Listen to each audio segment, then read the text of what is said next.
প্রিয় লিসেনার, চলুন কথা না বাড়িয়ে মূল ঘটনাতে চলে যাই। প্রথম ঘটনাটি আমরা শুরু করব এনামুল হক আবির ভাইয়ের ঘটনা দিয়ে। আর ওনার যে গ্রাম নারিকেলবাড়িয়া গ্রাম, সেই গ্রামেরই একজন বাসিন্দা যার নাম মোহাম্মদ বেলায়েত হোসেন মৃধা, যার পিতার নাম আব্দুর রশিদ মৃধা, সাবেক পুলিশ অফিসার। আর এই বেলায়েত হোসেন মৃধা উনি সম্পর্কে এনামুল হক আবির ভাইয়ের মামাতো বোন বিউটি আপার স্বামী। ঘটনার সময়কাল 1993 সাল, বৈশাখ মাসের কোনো এক রাতে। তো রাত তখন আনুমানিক 12টা হবে হয়তো। ঘটনাস্থল ঝালকাঠি জেলার রাজাপুর থানার সুক্তাগড় ইউনিয়ন পরিষদের নারকেলবাড়িয়া গ্রামে, মানে ওই গ্রামে এটা ঘটেছিল। 1993 সালের দিকে ওনাদের অঞ্চলের রাস্তাঘাটের চারপাশে প্রচুর বন্য গাছগাছালি লতাপাতায় পরিপূর্ণ ছিল। এছাড়াও রাস্তাঘাট সহ চারপাশে ঘন বন জঙ্গল বেষ্টিত ছিল। এবার আসি মূল ঘটনায়। ওনাদের বাড়ির বর্ণনাটা যেমন, সেটা হচ্ছে ওনাদের বাড়ির সামনে একটা খাল, আর খালের পূর্ব পাশে রয়েছে ছোট একটা শাখা সড়ক, যা ওই সময়ে মাটির কাঁচা রাস্তা ছিল, যাকে ওনারা আঞ্চলিক ভাষায় কান রাস্তা বলে আর কি। ওই রাস্তাটি দিয়ে মূলত বিভিন্ন জায়গায় যাওয়া যেত। আবার এই রাস্তার পশ্চিম পাশের খালের উপর চার পার হয়ে ওনাদের বাড়ির এরিয়া শুরু। তবে বাড়ির একবারই শেষ মাথায় ওনাদের ঘর, আর ওনাদের ঘরের 25 গজ পশ্চিমে ওনার মামার ঘর। তো ওনাদের বাড়িটি অনেক বড় এরিয়া হওয়ার কারণে, একবারই শেষ মাথার ঘর হওয়ার কারণে পুরো বাড়িটি দিনে যেমন তেমন রাতে পরিপূর্ণভাবেই এই বাড়িটা একদম নির্জন এবং মানব শূন্য। আর ওনাদের বাড়ির শেষে যে রাস্তাটি রয়েছে, সেখান থেকে এই বেলায়েত ভাইদের বাড়ি সর্বোচ্চ 7 কি 8 মিনিটের পথ আর কি, পায়ে হাঁটা দূরত্ব। আশেপাশে বেশ দূরে দূরে তখন কয়েকটি হাতে গোনা বাড়ি ছিল। ওই সময় বেলায়েত ভাই প্রতিদিন সন্ধ্যার পর ওনার মামার ঘরে আসতেন, মানে তার শ্বশুরের ঘরে আসতেন। আড্ডা গল্প গুজব শেষ করে রাত 11টা কি 11:30টার দিকে বাড়িতে আবার চলে যেতেন। এভাবেই চলতে থাকে বেশ কিছুদিন। ঘটনার দিন সন্ধ্যা রাত, তখন রাত সর্বোচ্চ 8টা হবে। তো ওই সময় তিনি তাদের বাড়ি থেকে এই এনামুল হক আবির ভাইদের বাড়ির উদ্দেশ্যে আসতে থাকেন আর কি। এমন সময় তিনি যখনই ওনাদের বাড়ির সামনের চার পার হয়ে ওনাদের বাড়ির এরিয়ায় প্রবেশ করেছেন, তখনই উনি দেখেন একটা ফিঙে পাখি। ওনাদের আঞ্চলিক ভাষায় বলা হয় ফিচ্চা পাখি বা ফেচা পাখি বা ফেউচ্চা পাখি, এক একজন এক এক রকম ভাবে বলে আর কি। অনেকে মানে শুদ্ধ বাংলা হলো ফিঙে পাখি। তো এই পাখিটা হঠাৎ করে এসে পাখির ডানাগুলো বেলায়েত ভাইয়ের মাথায় ছুঁয়ে দিয়ে উড়ে চলে যায়। একইভাবে 3 বার করে পাখিটা, মানে একই রকম ভাবে ওনার মাথায় এসে ডানা ছুঁয়ে দিয়ে যায়। এ সময় বেলায়েত ভাই রাগান্বিত হয়ে পাখিটাকে জোর একটা চড় মারার চেষ্টা করে। তবে পুরোটা পাখির গায়ে না লাগলেও হালকা আঘাত লাগে আর কি পাখিটার গায়ে। তো এরপরে আর কোনো সমস্যা হয়নি। পরক্ষণে উনি আস্তে আস্তে ওনার মামার ঘরে আসেন। প্রতিদিনকার মতো গল্প গুজব শেষে রাত 12টার দিকে আবার বাড়ির উদ্দেশ্যে রওনা হয়ে যান। তবে যাওয়ার সময় যেখানে পাখি তার মাথায় পাখা ছুঁয়েছিল, সেখান থেকে সেখানে দেখেন খুব কালো একটা বিড়াল তার পথ আগলে দাঁড়িয়ে আছে। তখন তিনি কোনো কিছু নিয়ে বিড়ালটিকে আসলে ভয় পান না। এটা যে প্যারানরমাল কিছু হতে পারে এটাও আসলে ওইভাবে বোঝেন নাই। উনি কি করছে, বিড়ালটিকে তাড়িয়ে দিতে চান। বিড়ালটি পথ ছেড়ে দিয়ে পাশে থাকা ঝোপের ভিতরে অবশ্য চলেও যায়। এরপর বেলায়েত ভাই এই এনামুল হক আবির ভাইয়ের বাড়ির সীমানা অতিক্রম করার কয়েক মিনিট পর আবু বকর বয়াতি নামে এক লোকের বাড়ির উপর দিয়ে যাওয়া শুরু করেছেন। কারণ ওখান থেকে বেলায়েত ভাইয়ের বাড়িটা আরো কাছে হয় আর কি। আবু বকর বয়াতির বাড়ির শেষ মাথায় আবু বকর বয়াতির অনেক পুরনো পরিত্যক্ত একটা বাগান রয়েছে, যেটা ছিল ওই সময় খুব কুখ্যাত ভয়ঙ্কর একটা জায়গা। কারণ ওই বাগানে অনেক বনজ এবং ফলজ গাছের ঝোপঝাড় ছিল, যেখান থেকে অনেক ছেলেপুলেরা এই ফল টল পেরে খেত আর কি। যেমন বনজ কিছু ফল রয়েছে, যেমন ডেওয়া, তারপরে গোলাপ জাম, কাঁটাবহারি, এরকম বেশ কিছু বনজ গাছ, বনজ ফলজ গাছ আর কি, যেগুলো হয় আর কি। তারপর জাম গাছও ছিল বড় বড়। তো অনেক ধরনের ফল ওখানে ছিল আর কি। এমনকি ওই বাগান থেকে গোলাপ জাম, তারপরে কাঁটাবহারি ফল, এটা এনামুল হক আবির ভাই নিজেও পেরে খেয়েছেন ছোটবেলায় আর কি। তো ওই বাগানটা ছিল ভয়ের। এর কারণ হলো অনেকেই নাকি গাছে উঠলে কেউ নাকি লাথি দিয়ে ফেলে দিত। এমনকি ওই আবু বকর বয়াতির পুত্র মাহবুব, এই মাহবুব ভাইকে লাথি দিয়ে ফেলে দিলে তার হাত পর্যন্ত ভেঙে গিয়েছিল। এরকম অনেকেরই হাত পা ভেঙেছে। আর ওই বাগানটার পরেই একটা বের আছে, ওটা পাড়ি দিতে পারলেই বেলায়েত ভাইদের ঘর। তো যখন বেলায়েত ভাই ওই বাড়ি পার হয়ে আবু বকর বয়াতির বাগানের ভিতরে প্রবেশ করেন তখন হঠাৎ করে সেই কালো বিড়ালটিকে তিনি তার সামনে সামনে হাঁটতে দেখতে পান। তখন বেলায়েত ভাই ওই বিড়ালটিকে জোর একটা লাথি মারার চেষ্টা করে অবশ্য ব্যর্থ হয়েছেন, কারণ লাথি মারলেও বিড়ালটির গায়ে লাগার আগেই বিড়ালটি নাকি উধাও হয়ে যায়। এ সময় বেলায়েত ভাইয়ের মনে প্রচুর ভয়ের সঞ্চার হয়।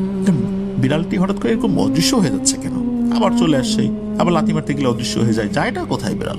বেলায়েত ভাইয়ের বর্ণনা অনুযায়ী এরপর যেই না তিনি একটু সামনে হেঁটে গিয়েছেন তখনই তিনি দেখেন তার সামনে বিশাল প্রায় 20 হাতের মতো লম্বা ভয়ঙ্কর একটা অবয়ব, যার গায়ের রং ছিল কালো মেঘের মতো আর ভয়ঙ্কর কুৎসিত তার চেহারা, কান দুটা কুলার মতো, মানে হাতির যেরকম কান হয় ওই রকম, আর লম্বা লম্বা মোলার মতো দাঁত।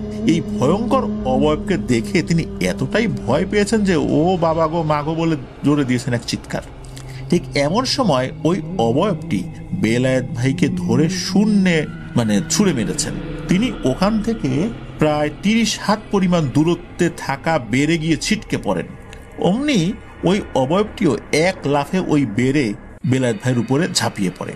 ওই ভয়ঙ্কর পিশাচটা বেলায়েত ভাইকে পানির ভেতরে চুবাতে থাকেন। এরকম প্রায় 5 মিনিট সমপরিমাণ চুবানোর পর বেড়ের ভেতর ঝপাত ঝপাত শব্দ পেয়ে, এছাড়া এর আগেও তো চিৎকারের শব্দ পেয়ে বেলায়েত ভাইয়ের মা, তার ভাই মাসুম, তার স্ত্রী এই যে বিউটি আপা, ওনারা দৌড়ে বেড়ের কাছে গেলে ওই অবয়বটি অদৃশ্য হয়ে যায়। তখন তারা বেলায়েত ভাইকে অচেতন অবস্থায় বেড়ের ভিতর থেকে কাদামাটি মাখানো অবস্থায় উদ্ধার করে, ওই অবস্থাতে ঘরে নিয়ে আসা হয় আর কি। এর পরের দিন আসরের সময় বেলায়েত ভাইয়ের জ্ঞান ফিরে আসলেও কথা বলার মতো অবস্থা তার ছিল না, খুব সামান্যই কথা বলতে পেরেছিলেন তিনি। সবাই জিজ্ঞাসা করলে কি হয়েছে, যখন জিজ্ঞেস করছে আর কি, তখন তার সাথে ঘটে যাওয়া সব ঘটনা আস্তে আস্তে উনি কোনো রকমে খুলে বলেছেন আর কি।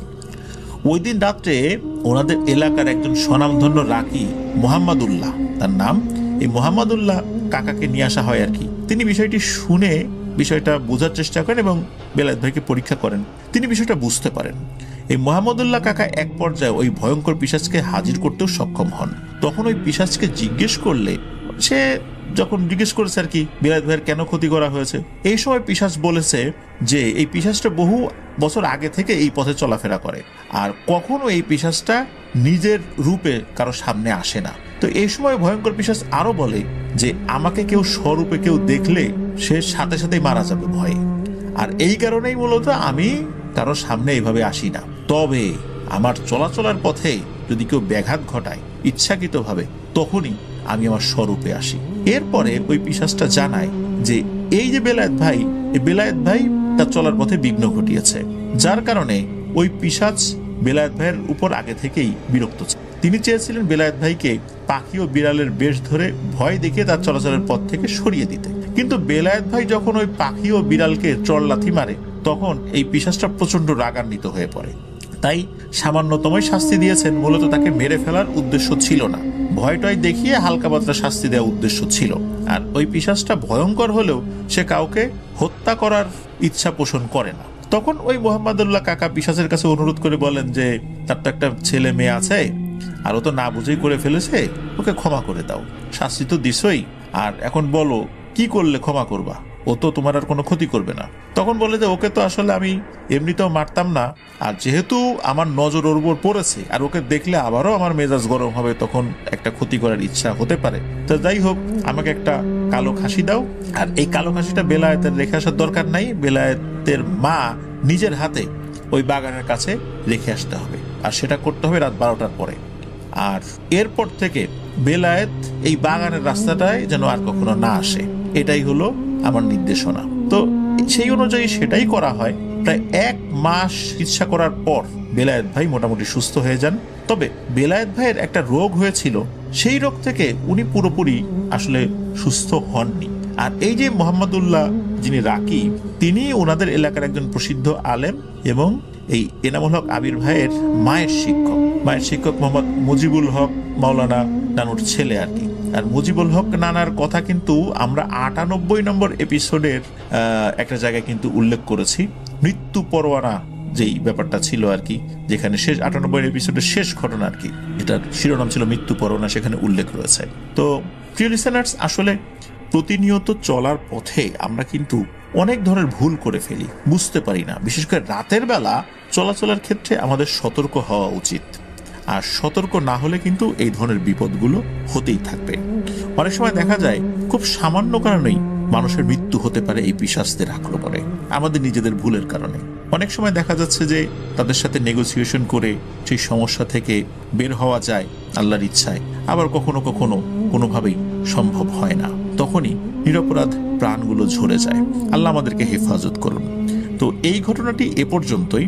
তবে এখন হাফিজ ভাইয়ের যে ঘটনাটি আপনাদের সামনে উপস্থাপন করব, এটি বেশ দীর্ঘ। এই ঘটনাটি শোনার জন্য সবাই একটু নড়েচড়ে বসবেন। আশা করছি ঘটনাটি সবার কাছে ভালো লাগবে। তো চলে যাব আমাদের এবারের এপিসোডের দ্বিতীয় এবং শেষ ঘটনায়।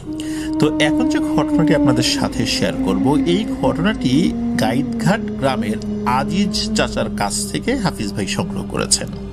ঘটনাটি এই আজিজ চাচার নানার সাথে ঘটেছিল 1958 কি 1959 সালের দিকে। আজিজ চাচার নানার নাম ছিল নাসির আলী। তার গ্রামের বাড়ি চুয়াডাঙ্গা জেলার চাঁদপুর নামে একটা গ্রাম আছে, সেই চাঁদপুর গ্রামে। তো পুরো ঘটনাটিতে আমরা নাসির নানা বলেই সম্বোধন করব। তো ওই সময়েই নাসির নানার বয়স ছিল 55 থেকে 60 বছরের মতো, বা এর মাঝামাঝি কোনো একটা বয়স হবে আর কি। এই নাসির নানা একজন কোরআনে হাফেজ ছিলেন। উনি খুবই দরিদ্র পরিবারের সন্তান ছিলেন। কোরআনে হাফেজ হওয়ার পর উনি বাড়িতে চলে আসেন। তখন বাড়িতেই ছোট ছোট ছেলে মেয়েদেরকে কোরআন শিক্ষা দিতেন। এই কোরআন শিক্ষা দেওয়ার বিনিময়ে উনি কোনো রকমের হাদিয়া নিতেন না। আর পাশাপাশি তার বাবার কাজে উনি সহযোগিতা করতেন। তার বাবার পেশা ছিল মানুষের ঘরে ছাউনি তৈরি করা। তখন আখের শুকনো পাতা এবং গমের খড় দিয়ে মাটির ঘরে এই ধরনের ছাউনি দেওয়া হতো। বাবার সাথে থেকে তিনি এই পেশাটা রপ্ত করেছিলেন। বাবা মারা গেলে তিনি পুরোপুরি এই পেশার উপর নির্ভরশীল হয়ে পড়েন। পাশাপাশি এই নাসির নানা আরেকটি কাজ করতেন।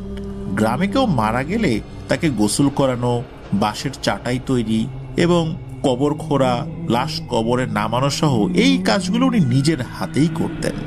তিনি শুধু নিজের গ্রামের মানুষের জন্য এগুলো করতেন বিষয়টা এমন না, আশেপাশের গ্রাম থেকেও তার এই কাজের ডাক আসতো এবং তিনি সব কাজ বাদ রেখে এই কাজে আগে যেতেন। কিন্তু তিনি এই কাজের জন্য কোনো ধরনের পারিশ্রমিক নিতেন না। অনেক জোরাজুরি করেও তাকে কোনো কিছুই দেয়া যেত না।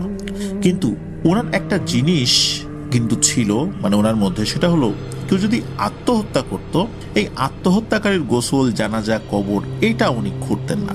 নাসির নানা দীর্ঘ সময় কিন্তু এটাই মেনে গেছেন। নাসির নানা নিয়মিত 5 ওয়াক্ত নামাজ পড়তেন। একদিন নাসির নানা তার পরিবারের সাথে ঘুমিয়ে আছেন। রাত 9টার মতো বাজে। তখন 1960 সালের আশেপাশের এই সময় রাত 9টা মানে তো অনেক রাত। আর সেই সময় মানুষ সন্ধ্যার সময় খাওয়া দাওয়া শেষ করে ঘুমিয়ে পড়তেন। হঠাৎ বাইরে থেকে একটি কণ্ঠ ভেসে আসে। কেউ ডাকছে নাসির নানাকে, নাসির সাহেব, ও নাসির সাহেব একটু বাইরে আসবেন। তো প্রথম ডাকেই নাসির নানার ঘুম ভেঙে যায়। উনি ঘুম থেকে জেগে দেখেন তার পরিবারের সবাই ঘুমাচ্ছে। উনি কাউকে কিছু না বলে একটা নীরবেই বাইরে বেরিয়ে আসেন। উনি এসে দেখেন নাসির নানার গ্রাম থেকে বেশ কয়েকটি গ্রাম পরের গ্রামের মসজিদের ইমাম সাহেব ওনাকে ডাকছেন। ওই ইমাম সাহেবকে উনি চিনতেন। তো নাসির নানা ইমাম সাহেবকে যেহেতু আগে থেকে চিনতেন, এত রাত্রেবেলা ওনাকে দেখে খুব আশ্চর্য হয়ে যান। যেহেতু উনি বেশ দূরের একটা মসজিদে ইমামতি করেন, সেহেতু ওনাকে হঠাৎ এত রাত্রে এখানে দেখে তো বিস্মিত হওয়ারই কথা। তো নাসির নানা দেখেন ইমাম সাহেব বেশ অসুস্থ। তখন নাসির নানা ইমাম সাহেবকে সালাম দিয়ে জিজ্ঞেস করলেন যে, হুজুর, আপনি এত রাত্রে এখানে কি মনে করে আসছেন? তখন ইমাম সাহেব নাসির নানাকে বলেন যে, নাসির সাহেব, আপনাকে আমার সাথে একটু যেতে হবে, একটা লাশের জানাজা পড়াতে হবে। পাশাপাশি একটা লাশের গোসল করানো থেকে বাঁশ কাটা, কবর খোঁড়া, লাশ মাটি দেওয়া সব কাজ আপনাকেই করতে হবে। তখন নাসির নানা বলেন, ঠিক আছে, আমি সব করব, কোনো সমস্যা নাই, কিন্তু জানাজাটা আপনি পড়াবেন। এই কথা বলার পর ইমাম সাহেব খুব কষ্ট নিয়ে বলেন, আমি খুবই অসুস্থ, না হলে ওই মৃত ব্যক্তির সবকিছুই আমি করতাম, আমি যেতে পারবো না, তাই আপনার কাছে এসেছি, আপনি প্লিজ না বলবেন না। এ কথা শুনে নাসির নানা বলেন যে, মৃত ব্যক্তিটি কিভাবে মারা গেছে? তখন ইমাম সাহেব বলেন, বার্ধক্যজনিত কারণে। নাসির নানা আবার জিজ্ঞেস করেন, লাশটি কোনো গ্রামের, মানে কোন গ্রামের? তখন ইমাম সাহেব বলেন যে, আসলে লাশের লোকজন বাইরে অপেক্ষা করছে, তাদের সাথে কথা বলে আপনি বিস্তারিত জানতে পারেন, আমার কাছ থেকে এত কিছু আসলে তথ্য পাবেন না। তো ইমাম সাহেবের এই কথা শুনে নাসির নানা আর কথা বাড়ান না। তখন নানা বলেন যে, ইমাম সাহেব, কোনো সমস্যা নাই, আমি যাবো ইনশাল্লাহ, আমি রেডি হয়ে নিচ্ছি, আপনি একটু দাঁড়ান, আমি ঘরের ভেতর থেকে যা যা লাগে নিয়ে আসি। ইমাম সাহেব বলেন যে, লাশ গোসল করানো থেকে শুরু করে কবর দেওয়া পর্যন্ত যা যা লাগবে সবই তারা গুছিয়ে রেখেছে, আপনি শুধু গেলেই হবে। এই কথা শুনে নাসির নানা বলে, আচ্ছা ঠিক আছে, আমি তাহলে এগুলো নিচ্ছি না, তবে আমি এই কাজে গেলে আমি আলাদা করে কাপড় চোপড় গামছা এগুলো নিয়ে যাই। ইমাম সাহেব বলেন, ঠিক আছে, দাঁড়িয়ে আছি, আপনি নিয়ে আসেন। তো নাসির নানা ঘরের ভেতরে গিয়ে সবকিছু একটা ব্যাগে গুছিয়ে নিয়ে নানিকে ঘুম থেকে ডেকে বলেন যে উনি একটা লাশ দাফন করতে যাচ্ছেন। তার নানি তো এই সমস্ত দেখে অভ্যস্ত, আচ্ছা ঠিক আছে যাও, কারণ এর আগে অনেকবার নানা লাশ দাফন করতে গিয়েছেন, আর এই জন্য তো নানি এইসব বিষয় একদম সাধারণভাবে নিয়েছেন। তো নানা ঘর থেকে বের হয়ে ইমাম সাহেবের সাথে পথ ধরে চলতে থাকেন। চারদিক অন্ধকার, জোনাকি পোকার আলো আর ঝিঝি পোকার শব্দে পরিবেশ আরো ভয়ঙ্কর করে তুলেছে। এরই মধ্যে নানা খেয়াল করেন ইমাম সাহেবের মন খুবই খারাপ, আর তার শরীরটাও ভালো না, হাঁটতে ওনার কষ্ট হচ্ছে। যখনই নাসির নানার ইমাম সাহেব লোকালয় থেকে মাঠের রাস্তায় এসেছেন, তখন নানা দেখেন দুইজন আলখেল্লা পরিহিত লম্বা যুবক রাস্তায় দাঁড়িয়ে। তাদের চেহারা খুবই সুন্দর, সাথে দুটো সাদা ঘোড়া তাদের পাশে দাঁড়িয়ে আছে।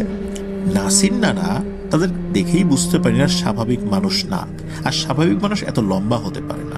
নাসির নানা ইমাম সাহেবকে জিজ্ঞেস করেন যে ওনারা কারা, আর এই বিষয়টা জিজ্ঞেস করার পর আরো জিজ্ঞেস করেন, আচ্ছা মৃত ব্যক্তির বাড়ি কোথায়? তখন ইমাম সাহেব বলেন, নাসির সাহেব, আমি আপনাকে মিথ্যা বলতে পারবো না, তাই আপনাকে আপনার বাড়িতে এই মৃত ব্যক্তির ঠিকানা সম্পর্কে কিছু বলিনি। শুধু এতটুকু বলতে পারি, আপনি একজন আপনার মতোই কোরআনের হাফেজের লাশ দাফন করতে যাচ্ছেন, এবং সামনে যাদেরকে দেখছেন এরা কেউ মানুষ না, তবে এরা প্রত্যেকেই ভালো জিন। আমি এর বেশি কিছু বলতে পারবো না, আপনি ওনাদের সাথে যান, একমাত্র আল্লাহ যদি আপনার ক্ষতি লিখে রাখে তাহলে হবে, তাছাড়া খুব সম্মানের সাথেই ভোর হওয়ার আগেই আপনি বাড়িতে চলে আসবেন ইনশাল্লাহ। একথা শুনে নাসির নানা কিছুটা চিন্তিত হয়ে যান, তারপর উনি রাজি হয়ে যান, যেহেতু একজন কোরআনে হাফেজের লাশের গোসল জানাজা দাফন করতে হবে, আল্লাহর উপর ভরসা করে উনি রাজি হয়ে যান। নানা রাজি হয়, ইমাম সাহেবও খুশি হন এবং নানার প্রতি কৃতজ্ঞতা প্রকাশ করেন। এরপর একটা যুবক নানাকে ঘোড়ায় উঠতে বলেন এবং একটা বেল্টের মতো কিছু একটা দেন, সেই যুবকের কোমরের সাথে নিজের কোমরকে বেঁধে নিতে বলেন। এদিকে ইমাম সাহেবও ঘোড়ায় ওঠেন এবং একই রকম ভাবে কোমরে বেল্ট বেঁধে নেন, বেল্টের মতো কিছু একটা আর কি। উনি বুঝতে পারেন আসলে বর্তমান যুগের এই আধুনিক বেল্ট কিনা, তো ওইরকম কিছু একটা হবে আর কি। তখন ইমাম সাহেব নানাকে বিদায় দিয়ে উনি অন্য রাস্তায় চলে যান।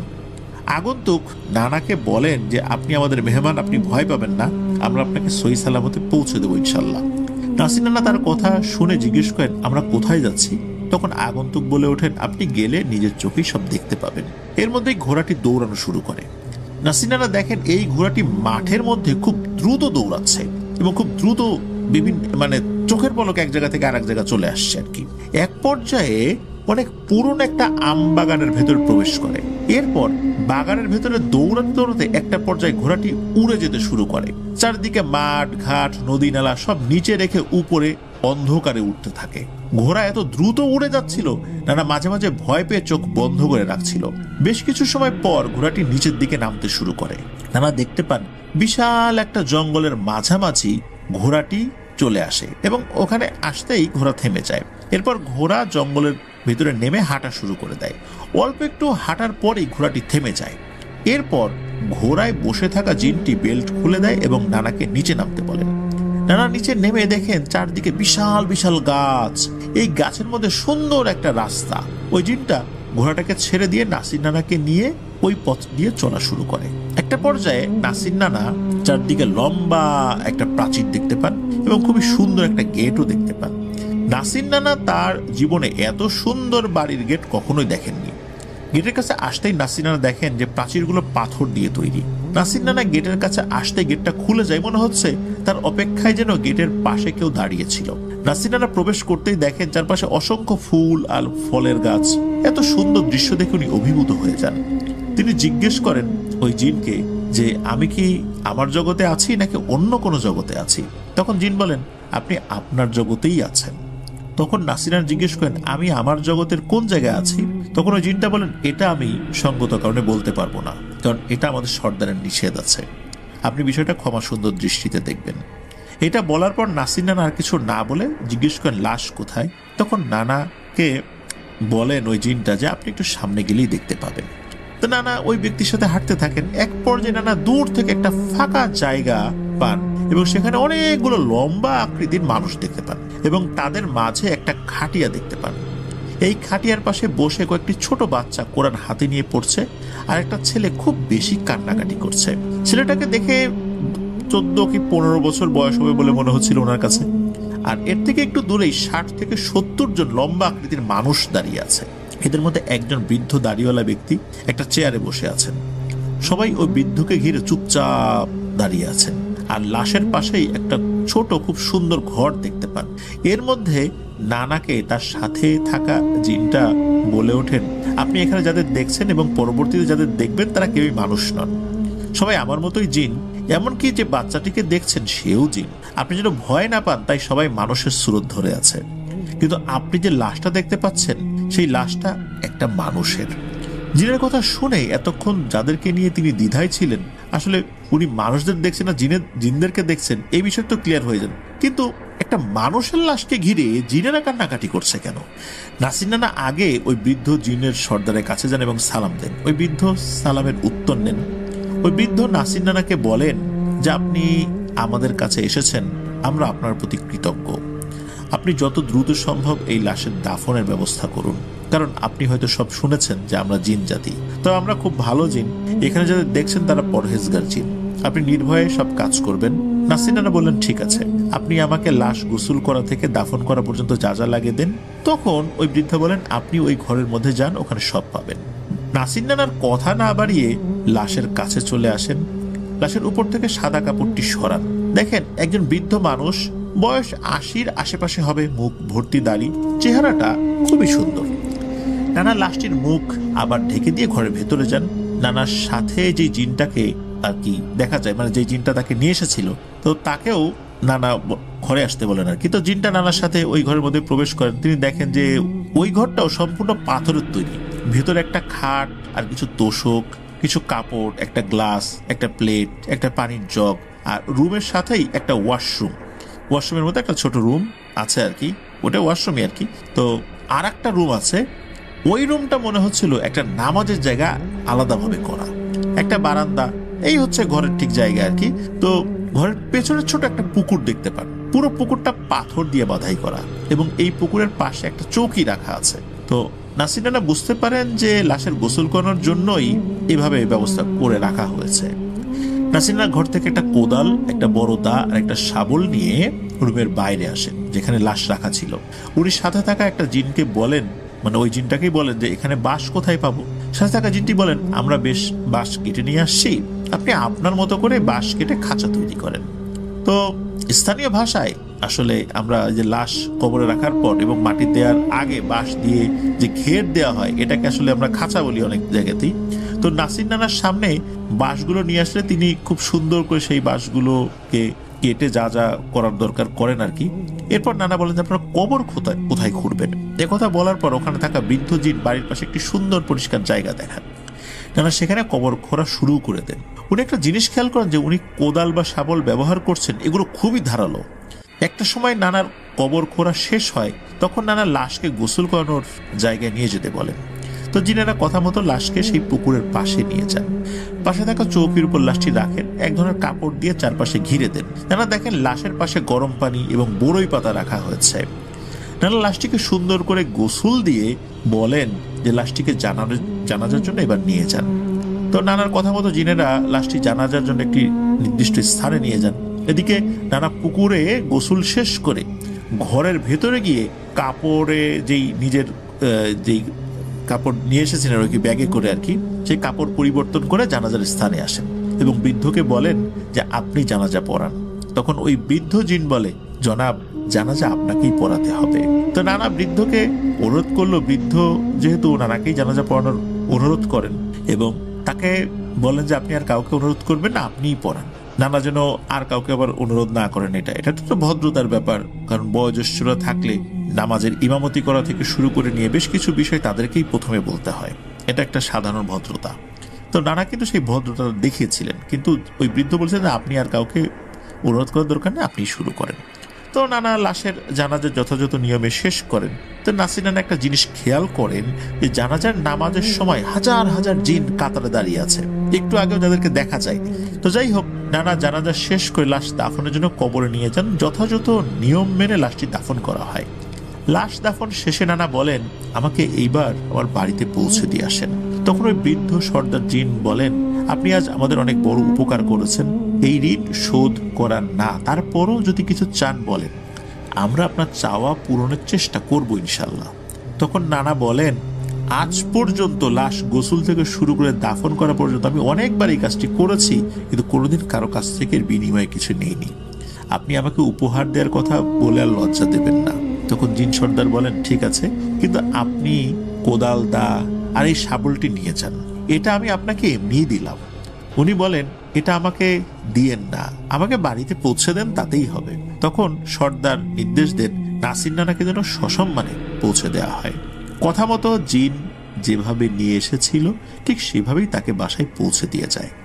উনি কিছু সময় পর বুঝতে পারেন যে কিছু সময়ের মধ্যে আজান দিবেন। উনি যখন বাসায় আসেন আর কি, উনি বাড়িতে গিয়ে আবার পোশাক পরিবর্তন করে যখনই অজু করার জন্য বের হবেন, তখন নানা দেখেন সেই তিনটা জিনিস, কোদাল, দা এবং শাবল উঠোনে পড়ে রয়েছে। উনি এটা দেখে বেশ অবাকই হন, আবার বিরক্তও হন। উনি বারবার বলেছেন যে উনি কাজের বিনিময়ে কোনো কিছু নেবেন না, তারপর এটা দিয়ে গেছে। তো নাসির নানা এই তিনটা জিনিস এক জায়গায় রেখে অজু করতে যান, এর মধ্যে আজানও দিয়ে দেয়। উনি বাড়িতেই নামাজ পড়ে কোদাল, দা এবং শাবল নিয়ে বাড়ি থেকে একটু দূরে থাকা একটা গভীর পুকুরে ফেলে দেন, তারপর বাড়িতে চলে আসেন। নানার মাথায় কিছু প্রশ্ন জাগে যে আমি রাতে যেই ব্যক্তিটাকে দাফন করে আসছি, আসলে ব্যক্তিটা কে ছিল, কেন তার দাফনে আমি ছাড়া অন্য কোনো মানুষ ছিল না, কেন তার জানাজায় অসংখ্য জিন উপস্থিত ছিল, জিনের একটা বাচ্চা কেন এত বেশি কান্নাকাটি করছিল, আর যে ইমাম সাহেব আমাকে ডেকে নিয়ে গেলেন সেই ইমাম সাহেব নিজেই তো যেতে পারতেন, কেন আমাকে পাঠালেন। যদিও ইমাম সাহেবকে দেখে তখন খুব অসুস্থ মনে হয়েছিল, তবে যেই ব্যক্তির লাশ উনি কবরে দাফন করছেন ওনার সম্পর্কে নানার খুবই জানার আগ্রহ হয়। উনি সকালে সেদিন আর কাজে যান নাই, উনি একটা মহিষের গাড়ি ভাড়া করে সেই মসজিদে যান। উনি দুপুরের দিকে ওই মসজিদে পৌঁছে যান, দেখেন সবাই জোহরের নামাজের প্রস্তুতি নিচ্ছেন। নানা মসজিদে গিয়ে সেই ইমাম সাহেবকে খুঁজতে থাকেন। যেহেতু নানাকে কম বেশি সবাই চিনতেন, তখন মসজিদ থেকে কয়েকজন লোক জিজ্ঞেস করেন যে আপনি কাকে খুঁজছেন। তখন নানা বলেন, আমি ইমাম সাহেবকে খুঁজছিলাম। তখন একজন এগিয়ে এসে বলে, আমি তো এই মসজিদের ইমাম। তখন নানা বলেন, আমি তো অন্য ইমাম সাহেবকে খুঁজছি। তখন নানা বলেন যে এখানে এমন চেহারার একজন তো আগে ইমামতি করতেন, তিনি কোথায়? কোন উপস্থিত লোকজন বলেন, আপনি নিশ্চয়ই ইউসুফ হুজুরের কথা বলছেন, উনি তো প্রায় 6 মাস আগে অসুস্থতার জন্য চাকরি ছেড়ে দিয়েছেন। এরপর উনি কোথায় আছেন, কেমন আছেন, বেঁচে আছেন না মারা গেছেন আমরা তো আসলে বলতে পারবো না। শুধু জানি ওনার বাড়ি ছিল মেহেরপুর জেলায়, এর থেকে বেশি কিছু আর বলতে পারবো না। নানা এটা শুনে আর তেমন কিছু না বলে জোহরের নামাজ পড়ে বের হয়ে যান। নানার মাথায় সারাদিন গত রাতের সেই কথা ঘুরপাক খেতে থাকে। পরের দিন খুব সকালে আজান শুনে ওনার ঘুম ভাঙে। উনি অজু করার জন্য যখনই রুম থেকে বের হয়েছেন তখনই দেখেন সেই তিনটা জিনিস তার উঠোনে রাখা হয়েছে, সেই কোদাল, দা, শাবল। এটা দেখে উনি খুব রাগান্বিত হন। উনি আবারও সেগুলো নিয়ে পুকুরে ফেলে আসেন। এরপর উনি নামাজ পড়ে কাজে যান। হঠাৎ নানার মাথায় একটা চিন্তা আসে, যেহেতু এইটা ওনাকে সেদিন লাশ দাফন করার সময় দিতে চেয়েছে, উনি নেন নাই। তারপর ওনাকে বাড়ি পৌঁছে দেওয়ার পরও দেখছেন যে এই তিনটা জিনিস ওনার সামনে, তারপর এগুলো উনি পুকুরে ফেলে দিয়ে আসছেন, আবার সেই জিনিসটা বাড়ির সামনে। তার মানে ওনাকে যেই জিনটা দিয়ে গিয়েছিল বা নিয়ে গিয়েছিল সে অথবা অন্য কোনো জিন এই জিনিসটা রেখে গিয়েছে। আর উনি আজকেও যেহেতু পুকুর পাড়ে ওটা রেখে আসছেন, হয়তোবা রাতে কোনো জিন ওই তিনটা জিনিস নিয়ে আবারও আসতে পারে। নানা চিন্তা করে সারা রাত জেগে থাকবেন এবং ওই জিনের কাছে ওই মৃত ব্যক্তি সম্পর্কে জানতে চাইবেন, এই চিন্তা করেছেন। আর যদি মৃত ব্যক্তি সম্পর্কে না বলে তাহলে ইমাম সাহেবের ঠিকানাটা নেবেন। তো নানা সেদিন তাড়াতাড়ি কাজ শেষ করে কি করেছেন, গ্রাম থেকে ঘুরে ঘুরে বেশ কিছু ফল কেনেন এবং ফলগুলো বাড়ি নিয়ে একটা ঝুড়ির মধ্যে রাখেন। ওই দিন সারা রাত উনি জেগে আছেন। হঠাৎ দেখেন মধ্যরাতে ঘোড়ায় চড়ে সেই জিনটা আসছে, যেই জিনটা নানাকে নিয়ে গিয়েছিল আবার ফেরত দিয়ে গিয়েছিল। তো নানা ঘর থেকে একটু দূরে গিয়ে দাঁড়ান এবং ওই জিনটাকে আসার সাথে সাথে নানা তাকে সালাম দেন। জিনটা সালামের উত্তর নেন এবং এই তিনটা জিনিস নানাকে নেয়ার অনুরোধ করেন এবং এইগুলো আর ফেলে না দেওয়ার অনুরোধ করেন। তখন নানা বলেন, আমি তো আসলে এগুলো নিতে পারবো না, এটা আমার উসুলের খেলাফ, মানে আমি এগুলো নেই না। এটা যদি নেই তাহলে আমি মৃত মানুষকে দাফন কাফন করার বিনিময় হয়ে যাবে, আর আমি শুধু আল্লাহকে খুশি করার জন্যই এই কাজগুলো করি। এর বিনিময়ে আমি কোনো কিছুই নিতে পারবো না, উপহার দিলেও না। আমি এত বছরে নেই নাই, এখন যদি নেই তাহলে এই যে মানুষগুলো জোর করে আমাকে অনেক কিছু দিতে চেয়েছে, তাহলে তাদেরকে বঞ্চিত করা হবে না, সুতরাং আমি তো এটা নিতে পারবো না। তখন ওই জিনটা বলে, আমরা কাজের বিনিময়ে না, খুশি হয়ে দিচ্ছি। জিনটা আরো বলে, আমাদের জিন সর্দার যদি কাউকে কোনো কিছু উপহার দেন, সেটা যদি সে গ্রহণ না করে কিংবা সেই জিনিসটা নিয়ে অবহেলা করে, তাহলে আমাদের জিন সর্দার খুবই অপমানিত বোধ করেন। এই জন্য আমরা চাই যে আপনি এটা গ্রহণ করুন। কারণ কেউ যদি কাউকে কোনো কিছু উপহার দেয় আর যদি সেটা বৈধ জিনিস হয়, তাহলে সেটা গ্রহণ করতে হয়। এটা তো আপনি জানেন, এটাই কিন্তু ইসলামের একটা শিক্ষা। আর এই জিনিসটা আপনি নেবেন, ঠিকভাবে ব্যবহার করবেন। আর এইটা আপনি ঠিকভাবে ব্যবহার করছেন কিনা সেটা কিন্তু কিছুদিন পর পর পর্যবেক্ষণ করা হবে। তখন নানা বলেন, ঠিক আছে জিনিসটা আমি নেব, কিন্তু কাজের বিনিময়ে, উপহার হিসাবে না। আমি অনেক রকমের ফল আপনার এবং জিন সর্দারের জন্য নিয়ে আসি আমার সাধ্য অনুযায়ী, এগুলো আপনি গ্রহণ করবেন।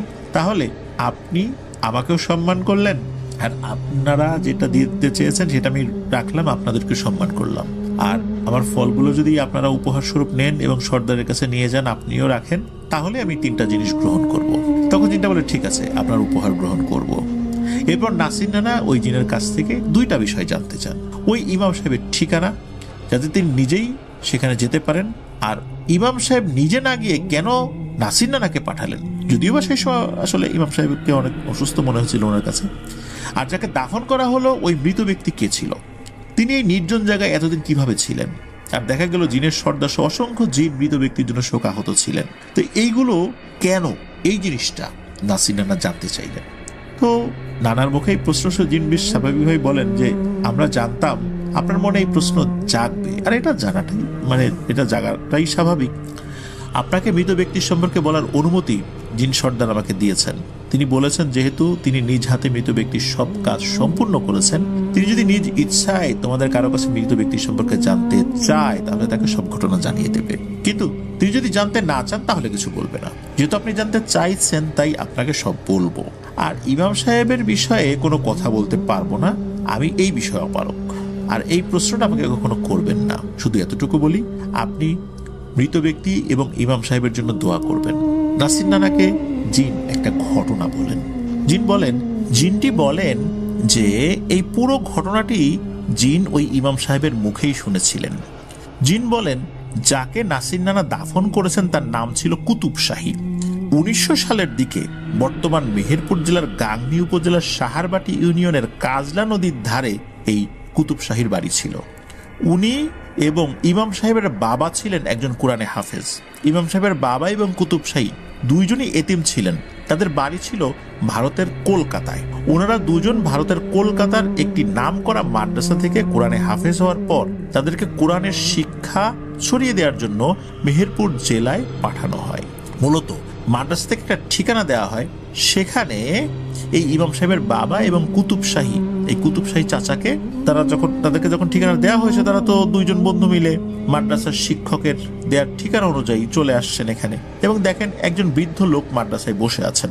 তো ইমাম সাহেবের বাবা এবং ওই কুতুব শাহী চাচা ওই বৃদ্ধের সাথে দেখা করেন এবং মাদ্রাসার শিক্ষক যে তাদেরকে পাঠিয়েছেন, তারা ওই বৃদ্ধকে সেটা জানান। বৃদ্ধ তাদেরকে দেখে খুব খুশি হন।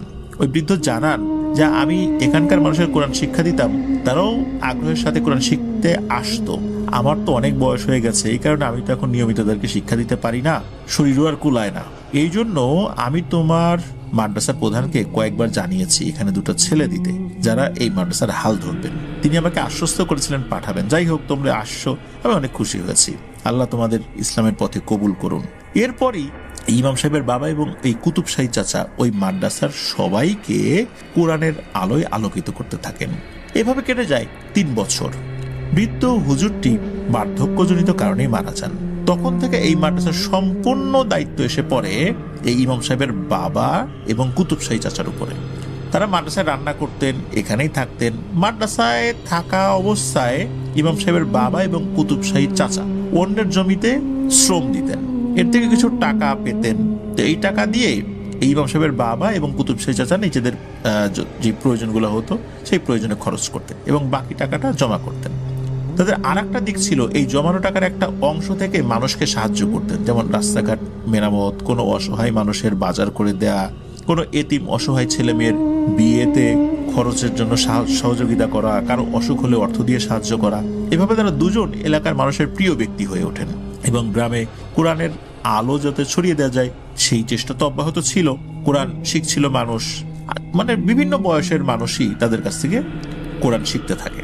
এভাবে কিছুদিন যাওয়ার পর ওই গ্রামের একজন ব্যক্তির কাছ থেকে কাজলা নদীর ধারে এক টুকরো জমি কেনেন ওনারা। পরে ওই জমিতে মাটির ঘর তৈরি করেন কুতুব শাহী চাচা। এরপর কুতুব শাহী চাচা উনি বিয়ে করেন গ্রামের এক এতিম মেয়েকে। বিয়ের পর বউ নিয়ে তার বাড়িতেই উঠেছেন।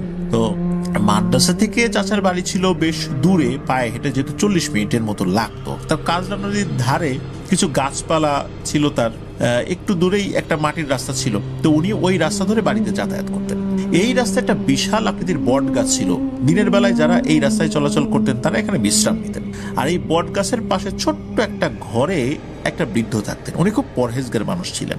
ওই বট গাছের পাশে একটা মসজিদ স্থাপন করেন, ওখানে তা গ্রামের মানুষকে নিয়ে নামাজ পড়াতেন আর কি। উনি ওই সময় মানুষের বাড়ি গিয়ে ইসলামের শিক্ষাটা পৌঁছে দেওয়ার চেষ্টা করতেন। ওই সময় কাউকে সাপে কামড় দিলে ওই বৃদ্ধের কাছে নিয়ে আসলে আল্লাহর ইচ্ছায় নাকি অধিকাংশ সময়ই সেই সাপে কাটা রোগী সুস্থ হয়ে যেত। কেউ কালো জাদু দ্বারা আক্রান্ত হলে তার ট্রিটমেন্ট করতেন ওই বৃদ্ধ, এবং আল্লাহর ইচ্ছায় সুস্থ হয়ে যেতেন অসুস্থ রোগীরা। তো ওই বৃদ্ধ গ্রামের মানুষকে তান্ত্রিক, কবিরাজ, ওঝা এদের কাছে যেতে নিষেধ করতেন। এই বৃদ্ধের কাছে মাঝে মাঝে রাতে অনেক জিন আসতো। সারা রাত এই বৃদ্ধের কাছে তারা শিক্ষা নিত, এবং শোনা যায় সেই সময় গ্রামে গ্রামে বেশি পরিমাণ ডাকাতি হতো বিধায় গভীর রাত্রে এই বৃদ্ধের কথায় বিশাল আকৃতির দুটো সাপ নাকি গ্রাম পাহারা দিত। এই সাপ দুটিকে গ্রামের অনেকেই দেখতে পেয়েছে, তবে এই সাপ দুটি দ্বারা কেউ কখনো ক্ষতির সম্মুখীন হয় নাই। আর গ্রামের লোকজন জানতো যে এই সাপ দুটো আসলে কি, এজন্য তারা কখনো আঘাত করেনি। জিনেরা নাকি এই বৃদ্ধের খাবারের ব্যবস্থা করতেন।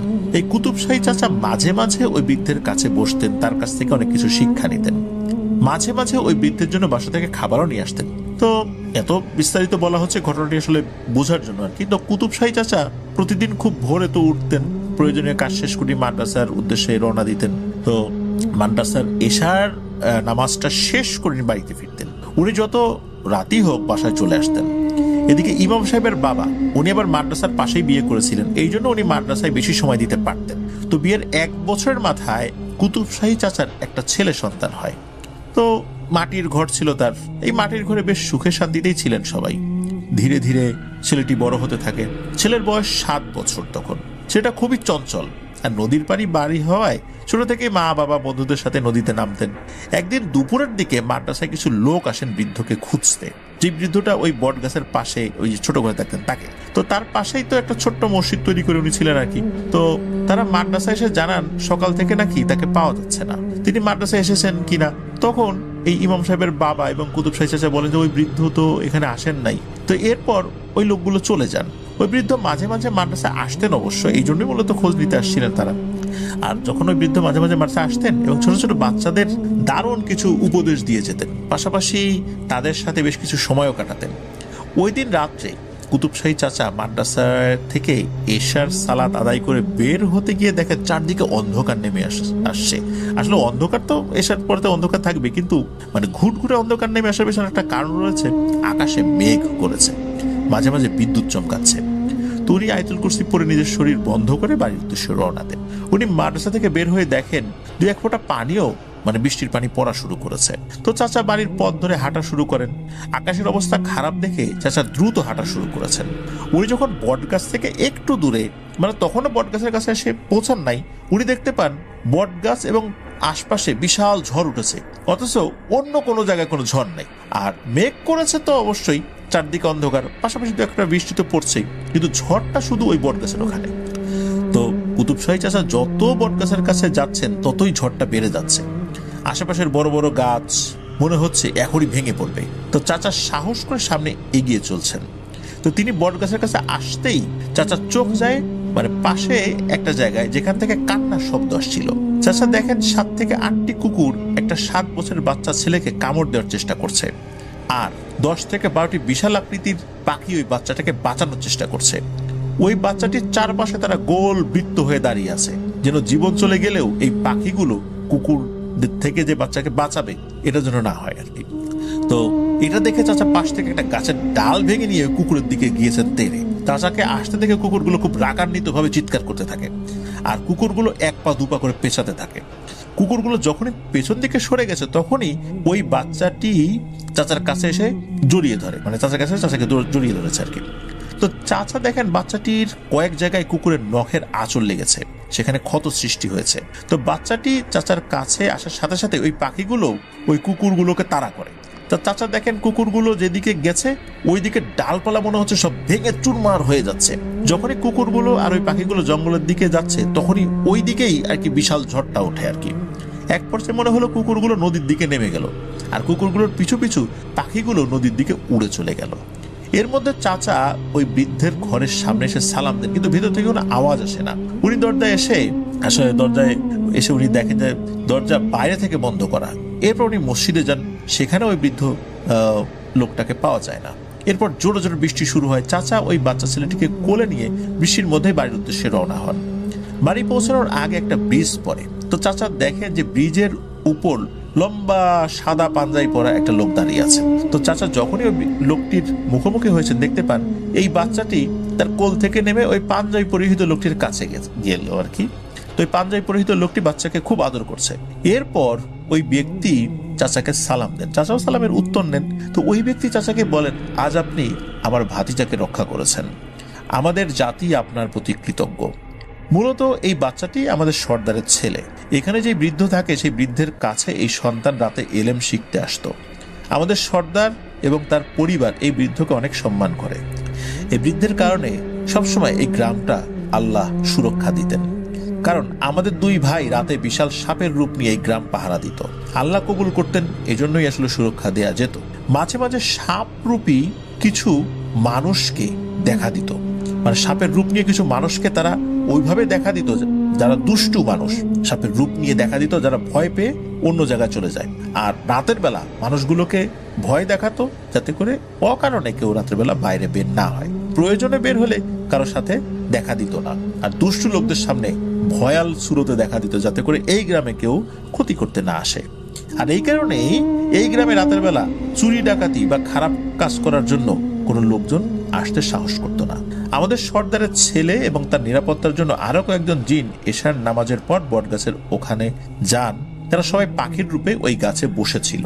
শুধু জিন সর্দারের বাচ্চাটি মানুষের রূপে নিচে দাঁড়িয়েছিল আর ওই বৃদ্ধকে ডাকছিল। পাশাপাশি ওই বৃদ্ধকে খুঁজতে থাকেন, কিন্তু ওই বৃদ্ধকে খুঁজে পাওয়া যায় না।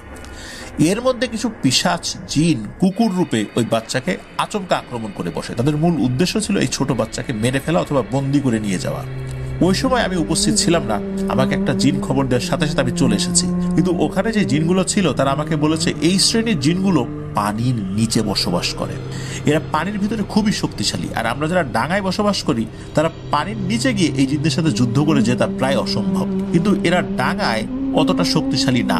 তবে এই পানির জিন আচমকা কেন আক্রমণ করলো এখন আমরা বুঝতে পারি না। এদের সাথে তো আমাদের কোনো শত্রুতা ছিল না, তবে আমরা বিভিন্নভাবে খোঁজ খবর নিচ্ছি এই বিষয়টা জানার জন্য। তো পানির নিচে থাকা জিনগুলো আবারও আক্রমণ করতে পারে, তাই আজকের রাত এবং আগামী দিন আপনি আপনার হেফাজতে এই বাচ্চাটাকে রাখেন সঙ্গত কারণে। এই বাচ্চাকে ইনশাল্লাহ আগামীকাল এশার নামাজ শেষে এই রাস্তা দিয়ে যাওয়ার সময় আপনার কাছ থেকে আমরা নিয়ে যাব।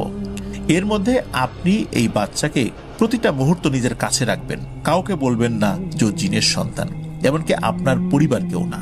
আর যদি দেখেন আমাদের জাতির কেউ আমার রূপ ধরে বা অন্য কোনো রূপ ধরে নিতে আসছেন, তখন বাচ্চাটি নিজ ইচ্ছায় যদি যেতে চায় তাকে যেতে দিবেন, কারণ আপনি না বুঝলেও ও বুঝতে পারবে যে কে আসছে।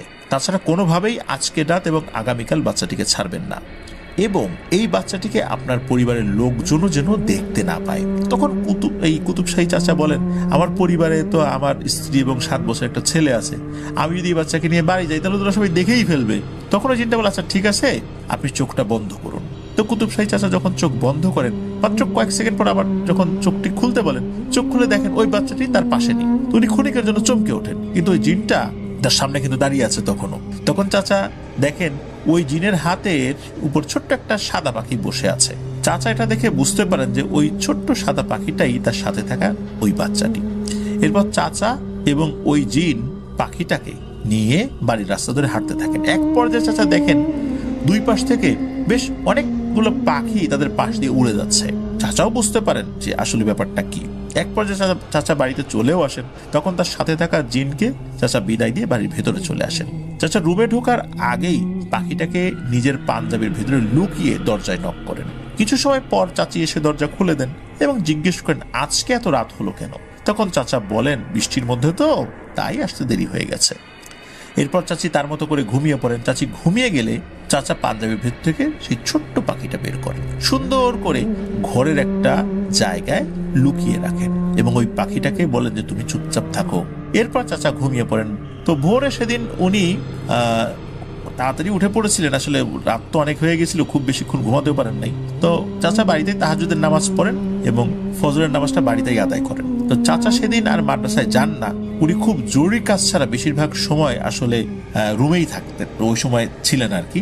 আর মাঝে মাঝে উনি ওই পাখিরূপী জিনের বাচ্চাটা কি আছে কি না এটা দেখতে থাকেন, কারণ সময়টা তো খুব ক্রিটিক্যাল, দেখে দেখে রাখতে হবে। একদিন মাদ্রাসায় না গেলে খুব বেশি ক্ষতি হবে না, কিন্তু এই বাচ্চা পাখিটাকে দেখে রাখতে হবে। এদিকে কুতুব শাহী চাচার স্ত্রী রান্না সহ বাড়ির অন্যান্য কাজ করছে, ছেলেটাও বাইরে গেছে। তার সকাল 10টা বেজে যায়। ছেলেটা খেতে না আসায় চাচি তার ছেলেটাকে খুঁজতে যায়। ছেলেটাকে আশেপাশে কয়েকটি বাড়ি খোঁজে, কিন্তু ছেলেটাকে পায় না। এক পর্যায়ে ছেলেকে খুঁজতে নদীর ধারে যায়। গিয়ে ওখানে দেখে একটা মধ্যবয়সী একটা বৃদ্ধা বসে আছেন, উনি কাপড় খাচ্ছেন। এই বৃদ্ধার বাড়ি তাদের বাড়ির কাছেই। তো এই বৃদ্ধাকে দেখে চাচি বলে ওঠেন যে আমার ছেলেকে দেখেছেন? সকালে তো বের হয়েছে, ওকে পাচ্ছি না। তখন বৃদ্ধা বলে তোমার ছেলেকে তো নদীর পাশে আরো 5-6টা ছেলের সাথে খেলতে দেখছিলাম, এরপর তো আমি আর কাউকে দেখি নাই। তখন চাচি বলেন কোন জায়গায় বলেন তো? তখন বৃদ্ধা তার থেকে একটু দূরে একটা জায়গা দেখান এবং বলেন ওই জায়গায় দেখছিলাম। তখন চাচি বলেন যে সাথে যারা ছিল তাদের নাম কি একটু বলতে পারবেন? তখন ওই বৃদ্ধা সবগুলো বাচ্চার নাম বলেন, কারণ ওরা তো ওই গ্রামেরই বাচ্চা ছিল, তাই জন্য ওই বৃদ্ধা তাদেরকে চিনতেন। এরপর চাচি যেই না বাচ্চাদের চাচি যেই বাচ্চাদের নাম আর কি শুনেছেন আর কি, তাদেরকে খুঁজতে চলে যান। একে একে প্রতিটি বাচ্চাকে জিজ্ঞেস করা হয়, কিন্তু প্রতিটি বাচ্চাই বলে যে আজকে তো তার ছেলের সাথে তারা খেলতে যায় নাই। এবং 3জন বাচ্চার মা বাবা নিশ্চিত করে তার ছেলেরা বাইরেই যায় নাই। এটা শোনার পর চাচি তো বাড়িতে চলে আসেন যে বাইরে যদি না যায় তাহলে বৃদ্ধা মহিলা কাকে দেখলেন। তো চাচি বাড়িতে আসার পর চাচাকে সব কথা খুলে বলেন, কুতুব শাহী চাচাকে। তো চাচা বাড়ি থেকে আবার নদীর ধারে আসেন, দেখেন সেই বৃদ্ধা এখনো সেখানে কাপড় খাচ্ছেই। এরপর চাচা তার কাছ থেকে সব কথা শোনেন এবং চাচির সাথে যে কথা হয়েছে সেটা শুনে বুঝতে পারেন যে ছেলে হয়তো নদীতে ডুবে গেছে। শুরু হয় খোঁজাখুঁজি। আশপাশের লোকজন চলে আসে, যে যার মতো খুঁজতে থাকে। কেউ ডুব দিয়ে খোঁজে, কেউ জাল ফেলে খোঁজে। নদীতে সেই সময় কোনো স্রোতই নেই। দীর্ঘক্ষণ খোঁজার পরও ওই ছেলের কোনো অস্তিত্বই পাওয়া যায় না। এরপর কয়েকজন বলেন তাদের পাশের গ্রামে বিশুদেব নামে একটা জেলে থাকে, সে পানির নিচে দীর্ঘক্ষণ থাকতে পারে। নদীতে কারো কিছু হারিয়ে গেলে এই বিশুদেব অনেক সময় সেগুলো খুঁজে পায়, কিংবা কারো দেখা যাচ্ছে নদীর নিচে জাল আটকে গেছে, এই বিশুদেব সম্পূর্ণ অক্ষত অবস্থায় সেই জালটাকে ছাড়িয়ে আনতে পারে বা উদ্ধার করতে পারে। এর বিনিময়ে সে টাকা, চাল, জবের আটা এগুলা নিত। এছাড়া নদীতে অনেকেই ডুবে মারা গেছে, তাদের লাশও অনেক সময় বিশুদেব উদ্ধার করেছে। আর এসব কাজের জন্য সে কোনো টাকা নিত না, জীবিত হোক বা মৃত হোক। শুধু মানুষ উদ্ধার করার জন্য সে টাকা নিত না, অন্যান্য কাজের জন্য সে টাকা নিত আর কি। তো ওই সময় গ্রামের 2জন ব্যক্তি ওই পাশের গ্রামে যান। সৌভাগ্যবশত গিয়ে বিশুদেবকে তার বাড়িতেই পাওয়া যায়। বিশুদেবকে গিয়ে বাচ্চাটি হারানোর কথা বললে বিশুদেব তাড়াতাড়ি চলে আসেন। এর মধ্যে দুপুর হয়ে গেছে। তো বিশুদেব নদীর ধারে এসে সেই বৃদ্ধার সাথে কথাও বলেন এবং তার দেখানো জায়গায় বিশুদেব খুঁজতে থাকেন। তো বিশুদেব বেশ কয়েকবার ডুব দিয়ে আবার ওঠে, কিন্তু সে বাচ্চাটির সন্ধান পায় না। এর মধ্যে একবার ডুব দিয়ে বিশুদেব আর ওঠে না। সবাই হতবাক হয়ে যায়। ছেলেটিকে খুঁজতে গিয়ে কি বিশুদেব নদীর গভীরে ডুবে গেল? এমনিতেই তো গ্রামের মানুষ একটা শোকের মধ্যে দিয়ে যাচ্ছে। এরই মধ্যে আবার বিশুদেব ঘন্টাখানেক হয়ে গেছে সে নদীতে ডুব দিয়েছে, কিন্তু এখনো উঠছে না। লোকজন কি হয় এই বিশুদেবকে খুঁজতে আবার নদীতে নেমেছে। সবাই খুব দুশ্চিন্তার মধ্যে সময় পার করছে। এরই মধ্যে হঠাৎ করে কিছু একটা ভাসতে দেখে লোকজনের মধ্যে একটা ভয়ের আবহ সৃষ্টি হয়। এটা কি ভেসে উঠছে? এর মধ্যে যারা পানিতে নেমেছিল, যারা খুঁজছিল, তারা ওই ভাসমান বস্তুটার দিকে এগিয়ে যায়। তারা যখনই কাছে গিয়ে দেখতে পায় এইটা একটা লাশ, এবং এই লাশটি সেই বৃদ্ধর যিনি বট গাছের কাছে থাকতেন এবং গতকাল সকাল থেকে তাকে অনেক খোঁজাখুঁজি করেও কেউ পায়নি। সবাই মিলে লাশ ধরাধরি করে নদীর তীরে নিয়ে আসে। এই বৃদ্ধের লাশ দেখা মাত্রই বুঝতে পারে যে সব স্বাভাবিক নয়। গতকাল ঘটে যাওয়া সব ঘটনা আর এখন যেগুলো ঘটছে সব একই সূত্রে গাঁথা। উনি আরো বিমর্ষ হয়ে যান। আগে থেকেই সন্তান হারানোর শোকে কাতর ছিলেন। এই বৃদ্ধের লাশ দেখার পর চাচা বুঝতে পারেন তার ছেলের সাথে হয়তো বা খারাপ কিছু ঘটেছে। এর মধ্যে গ্রামে খবর উঠে যায় বৃদ্ধের লাশ পাওয়া গেছে। সবাই মিলে সেই লাশ বট গাছের কাছের মসজিদে নিয়ে যাওয়ার সিদ্ধান্ত নেন। এরই মধ্যে সবাই দেখে নদীর মাঝখান থেকে হঠাৎ পানি 10-12 ফুট উপরে ফুলে উঠেছে। এরই মধ্যে সবাই দেখেন ওই ভেসে ওঠা জায়গা থেকে বিশুদেব ভেসে উঠছে এবং বিশুদেব সাঁতরে তীরের দিকে আসছে। এরই মধ্যে বিশুদেব উপরে উঠে আসে। সবাই বিশুদেবকে দেখে বুঝতে পারে সে খুব ভয় এবং আতঙ্কের মধ্যে আছে। বিশুদেব নদীর তীরে আসতেই বৃদ্ধের লাশ দেখে চমকে ওঠেন এবং মাটিতে বসে পড়েন। এরপর কিছু সময় লাশের দিকে তাকিয়ে বাকরুদ্ধ হয়ে থাকেন। এরই মধ্যে বিশুদেবকে সবাই জিজ্ঞেস করে, 1.5 ঘন্টা তুমি পানির নিচে কিভাবে ছিলে, কোথায় ছিলে, আর ওই ছেলেটার কোনো খোঁজ পেয়েছো? বিশুদেব নির্বিকার ভাবে একজনকে খুঁজছে, মনে হচ্ছে এখানে সবাই তার অচেনা। আস্তে আস্তে তার ঘোর কাটতে থাকে। এরপর সে হঠাৎ করে বলে ওঠে যে ছেলেটি হারিয়ে গেছে, তার পরিবার কোথায়? তখন ছেলেটির বাবা এই কুতুবশাহী চাচা এগিয়ে আসেন। চাচাকে দেখে বিশুদেব বলেন, আপনি আমার সাথে এক পাশে আসুন। তখন বিশুদেব চাচাকে নিয়ে এক পাশে যান। তিনি চাচাকে বলেন, আমি নদীর গভীরে বারবার ডুব দিয়ে ছেলেটিকে খোঁজার চেষ্টা করতে থাকি। এভাবে আমি একবার নদীর নিচে যাই, আবার উপরে উঠি, কিন্তু বাচ্চাটিকে আর খুঁজে পাই না। এরপর আমি আবার ডুব দিয়ে যখন নদীর আরো গভীরে যাওয়ার চেষ্টা করি, ঠিক তখনই 2টা প্রাণী আমার 2 পা ধরে হ্যাচকা টানে নদীর একেবারে নিচের দিকে নিয়ে যেতে থাকে। এগুলো যে মাছ না এটা আমি বুঝতে পারি, কারণ ওদের হাত ছিল। এক পর্যায়ে নদীর নিচ দিয়ে নদীর এক পাশ ধরে খুব জোরে জোরে আমাকে নিয়ে ছুটতে থাকে। যখনই ওই 2টি প্রাণী আমার শরীর স্পর্শ করেছে, তখনই মনে হচ্ছে আমার শ্বাস প্রশ্বাসে কোনো সমস্যা হচ্ছে না। পানির নিচে মনে হচ্ছে আমি স্বাভাবিক দুনিয়াতে আছি। আর এই 2টি প্রাণী দেখতে অদ্ভুত রকমের। এই প্রাণীটির একটি পা, একটি হাত, একটি চোখ মাথার দিকে। খেজুর গাছের মাথার ডালপালা যেমন ঠিক তেমন, আর পুরো শরীর কাঁটায় ঘেরা। তার মাথার চুলগুলা খেজুর গাছের ডালপালার মতো, মানে উপরের দিকে। আর মাথার উপরে ডালপালাগুলো মানে ঝেপটিয়ে আছে কিভাবে যেন। ওরা কাদা পানি সরিয়ে খুব দ্রুত নিচের দিকে যেতে থাকে। এই সময় নদীর নিচে কাচের তৈরি বিশাল একটা দরজা দেখতে পাই। যখনই 2টি প্রাণী ও দরজার কাছে এসেছে, তখনই দরজাটা খুলে যায়। যেন আমাদের অপেক্ষাতেই দরজার ওপাশে কেউ ছিল। যখনই দরজা খুলে গেছে, তখনই ওই 2টি প্রাণী খুব ধীরে ধীরে আমার পা টানতে থাকে। এক পর্যায়ে যখনই দরজা পার হয়ে গেছে, সাথে সাথে দরজাটি আবার বন্ধ হয়ে যায়। দরজা বন্ধ হওয়ার পর এই 2টি প্রাণী আমার পা ছেড়ে দেয়। আমি স্পষ্ট কাচের তৈরি দরজার ওই পাশে পানি দেখতে পাই, কিন্তু আমার এই পাশে একদম স্বাভাবিক। এই পাশের পরিবেশটা এমন যে বৈশাখ মাসে বিকেলের দিকে অনেক সময় চারদিকে অন্ধকার নেমে আসে, হালকা ঝড়ের সাথে মেঘের ঝলকানি হয়, ঠিক তেমন।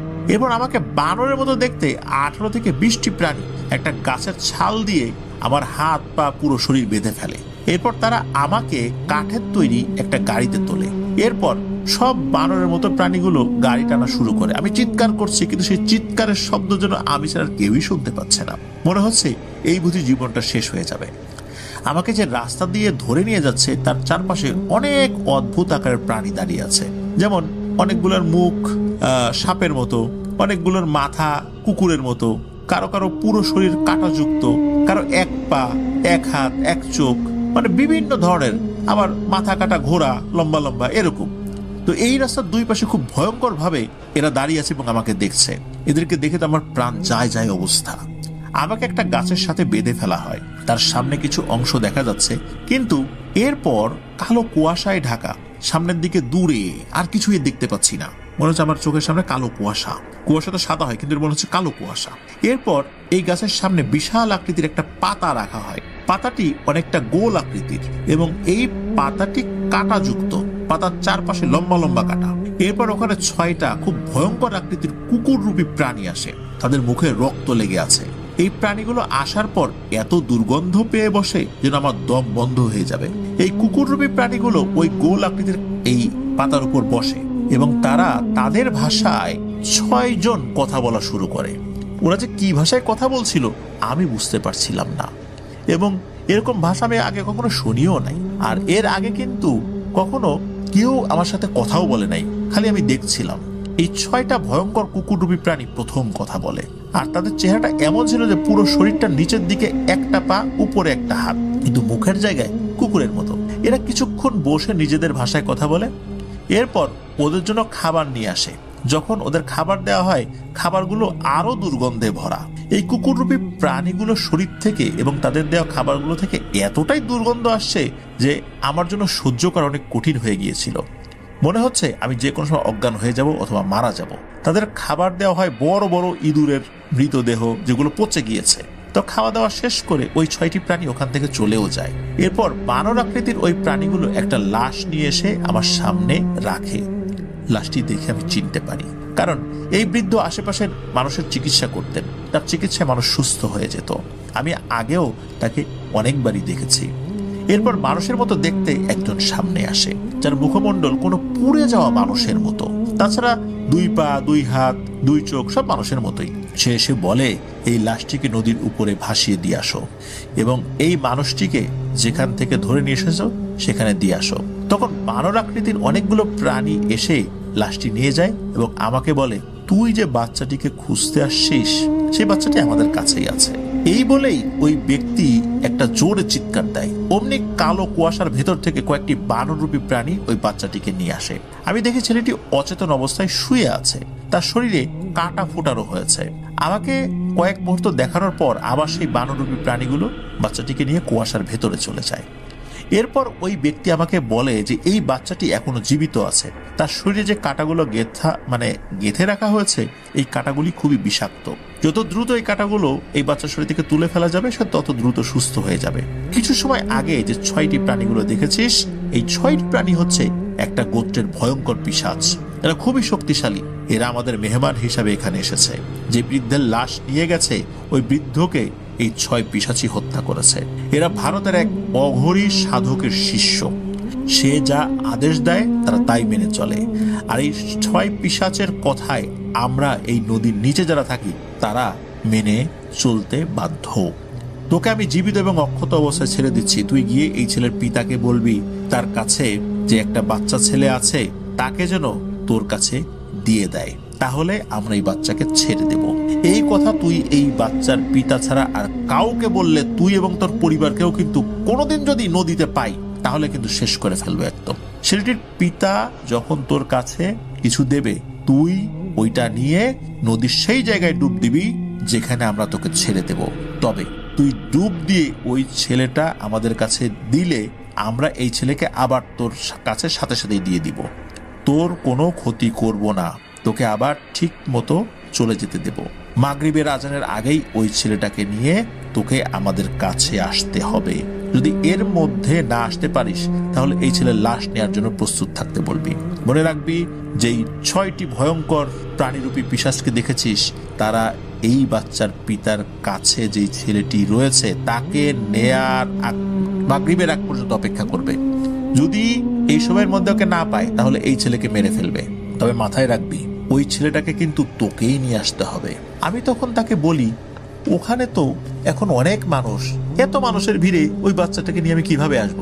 তখন আমাকে বলে, তোকে যেটা বলছি তুই শুধু এইটা ওই ছেলের পিতাকে বলবি, বাকিটা সে কিভাবে দিয়ে আসবে কি করবে সেটা পরে দেখা যাবে। তারপর তারা আমাকে যেভাবে নিয়ে গিয়েছিল সেভাবে দিয়ে গিয়েছে, কিন্তু কোন বাচ্চা কার বাচ্চা আমাকে কিছু বলে নাই। আর আমি পানির নিচে যা যা দেখেছি এবং যা যা বলেছি এগুলো কিন্তু ওদের কাছ থেকেই শোনা। আর আমাকে এটাও বলে দেওয়া হয়েছে এই কথার জন্য আমি আপনাকে ছাড়া আর কাউকে না বলি। বিশুদ্বীপের কথা শুনে কুতুব শাহী চাচার চোখ দিয়ে পানি চলে আসে। তখনও মাগরিবের আজান দিতে অনেক সময় বাকি। চাচা কিছু সময় চিন্তা করেন, বিশুদেবকে বাড়িতে চলে যেতে বলেন এবং বলেন, তুমি যা দেখেছো এটা কোনোদিন কাউকে বলবা না, আর কেউ জিজ্ঞেস করলে বলবা অনেক খুঁজছি পাইনি, এই বলে তুমি এখান থেকে চলে যাবা। এটা তোমার কাছে আমার অনুরোধ। এই কথা বলার সময় কুতুব শাহী চাচার চোখ দিয়ে পানি পড়ছিল। একথা শুনে বিশুদেব আর কারোর সাথে কথা না বলে তিনি বাড়ির উদ্দেশ্যে চলে যান। এর মধ্যে সব জায়গায় রটে গিয়েছে যে বৃদ্ধের লাশ পাওয়া গেছে। যারা ওই বৃদ্ধকে খুঁজছিল তারাও চলে আসে। তো কুতুব শাহী চাচা সবাইকে ওই বৃদ্ধের লাশ নিয়ে বট গাছের ওখানে যেতে বলেন। ওখানে জানাজা পড়িয়ে মসজিদের পাশেই দাফন করার ব্যবস্থা করতে বলেন। এই সময় চাচা ভালো করে দেখেন ওই বৃদ্ধের শরীরে কামড়ের দাগ আছে, তবে পুরো লাশটি খুব যে বিকৃত হয়ে গেছে বিষয়টা এরকম না, কিছু কিছু জায়গায় কামড় দিয়েছে, তবে মাংস তুলে নেয়নি আর কি। তো যাই হোক, এরপর সবাই লাশ নিয়ে চলে যায়। ওদিকে সন্ধ্যা ঘনিয়ে আসছে, আস্তে আস্তে নদীর ধারে লোকজন কমে আসে। মাত্র কয়েকজন ওখানে দাঁড়িয়ে আছে। এর মধ্যে মাগরিবের আজানও দিয়ে দেয়। চাচা ওখানে উজু করে সালাত আদায় করেন। ওনার নামাজ পড়া শেষ হওয়ার কিছু সময় পরেই দেখেন নদীর পানি কোনো কারণ ছাড়াই লাফালাফি শুরু করেছে। এটা দেখে চাচা সবাইকে পানিতে নামতে নিষেধ করেন। মিনিটখানেক পর নদীর পানি শান্ত হয়ে যায়। তখন দেখেন তার ছোট্ট ছেলের লাশ ভেসে উঠেছে। তখন চাচা নিজেই নদীতে নেমে লাশের দিকে আগাতে থাকেন। এটা দেখে ওখানে যারা ছিল সবাই একসাথে নদীতে নেমে পড়েন এবং সবাই একসাথে লাশ ডাঙায় নিয়ে আসেন। এরপর চারদিকে কান্নার রোল পড়ে যায়। চাচা যতই ধৈর্যশীল মানুষ হন না কেন, সন্তানের লাশ সামনে রেখে কি ধৈর্য ধরা যায়? তিনিও কান্নায় ভেঙে পড়েন।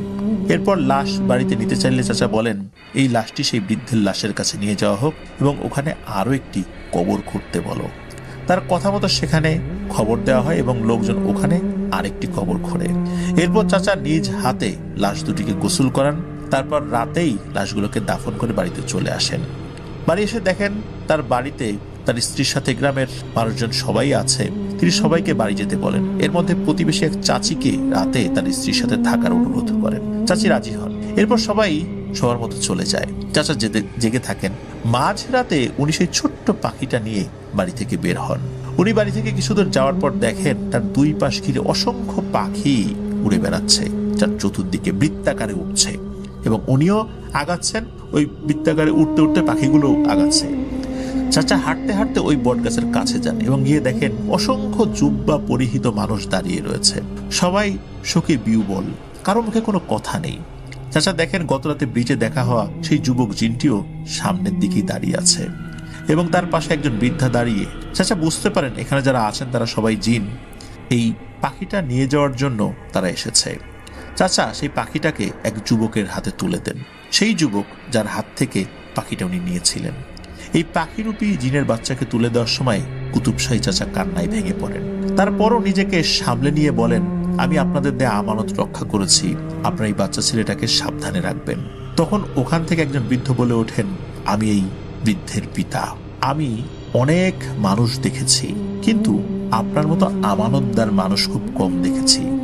আমারও অনেক বয়স হয়েছে, আর এই বৃদ্ধের সন্তান সন্তানটি আমার নাতি। আজ আমাদের একজনকে বাঁচানোর জন্য আপনি যে ত্যাগ করলেন, আমাদের গোত্র সারা জীবন আপনার কাছে ঋণী থাকবে। এর মধ্যেই চাচার অগোচরেই সেই পাখিরূপী জিনের বাচ্চাটি 7-8 বছর একটা বাচ্চার রূপ ধারণ করেছে। চাচা বাচ্চাটিকে আদর করলেন এবং বললেন আমি আপনাদের কাছ থেকে এখন বিদায় নিতে চাচ্ছি, আমার মনটা ভালো নাই। তখন ওখানে থাকা বৃদ্ধ একটা জিন তিনি বলেন আপনার কাছে একটা অনুরোধ করব, আপনি কখনো এই নদীতে নামবেন না। চাচা বলেন ঠিক আছে। এরপর সবাইকে বিদায় দিয়ে চাচা বাড়িতে চলে আসেন। চাচা বাড়িতে আসার পথে দেখেন তার দুই পাশে অসংখ্য পাখি তাকে ঘিরে রেখেছে। এরপর তিনি বাড়িতে আসলে পাখিগুলো চলে যায়। এরপর চাচা চাচিকে একটা বিষয় নিষেধ করেন যে কখনো চাচিও যেন এই নদীতে না নামেন। এভাবেই সন্তান হারানোর শোক নিয়ে দিন যেতে থাকে চাচা চাচির। এরপর কেটে যায় আরো 9টি বছর।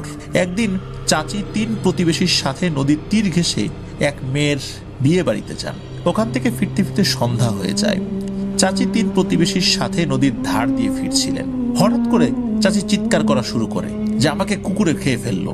সাথে থাকা প্রতিবেশীগুলো বলে কই এখানে তো কোনো কুকুর নেই, কি হয়েছে তোমার? তখন চাচি চিৎকার দিয়ে বলেন আমাকে বাঁচাও, একটি বিশাল আকৃতির কুকুর আমার পা কামড়ে ধরে নদীর দিকে নিয়ে যাচ্ছে। তখন প্রতিবেশী 3 জন মহিলা দেখে ওখানে কোনো কুকুর নাই, কিন্তু চাচি সামনে আসার চেষ্টা করলেও কেউ যেন চাচিকে নদীর দিকে নিয়ে যাওয়ার চেষ্টা করছে।